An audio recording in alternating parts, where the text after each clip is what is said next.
Hello guys, welcome to my new blog. তো দেখতে পাচ্ছ আমি এখন রেডি হয়ে গেছি, বোনও রেডি হয়ে গেছে। তো এখন আমরা যাচ্ছি একটা মন্দিরে।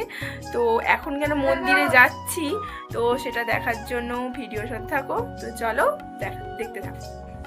তো দেখো সবাই মিলে আমরা মন্দিরের জন্য মন্দিরে যাওয়ার জন্য বেরিয়ে পড়েছি। আর আজকে কি ছিল মন্দিরে তোমাদেরকে সেটা বলি চলো।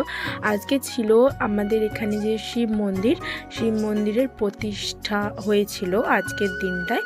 ওই জন্য এটা নিয়ে 3 বছর হচ্ছে মন্দিরটা প্রতিষ্ঠা হয়েছিল।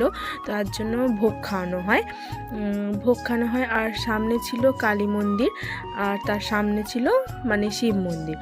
তো সকালবেলা যজ্ঞ হয়, সারাদিনই পুজো হয়, তারপরে রাতে ভোগ খাওয়ানো হয়।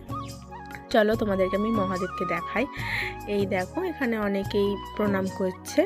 এই হলো মহাদেবকে। আর আজকে কি সুন্দর সাজিয়েছে, খুবই সুন্দর লাগছে।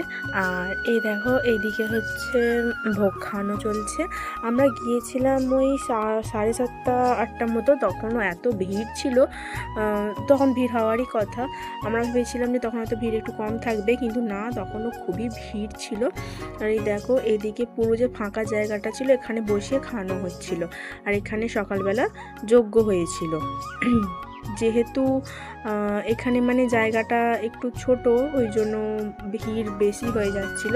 অনেকক্ষণ আমরা দাঁড়িয়ে থাকার পর তো দেখো আমাদেরকে ভোগ খেতে বসে পড়েছে আর আমাদেরকে পাতা দিয়ে দিল। তোমার বোন এটা দেখে হাসছিল। আর এই দেখো এখানে দাদারা ভোগ নিয়ে চলে এলো।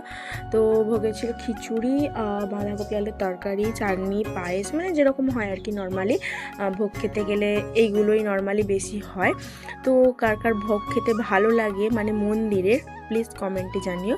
আর আমার তো সত্যি কথা বলতে মন্দিরের ভোগ খেতে খুবই ভালো লাগে। আমাদের ভোগ খাওয়া হয়ে গেছিলো। আর এখানে দেখো আমি আর বোন দাঁড়িয়েছিলাম। ফাঁকে খুবই ঠান্ডা ছিল। মা আর ঠাম্মা একটু খিচুড়ি আনতে গেছিলো বাপির জন্য। আর এই দেখো আমরা ভোগ খেয়ে চলে গেলাম।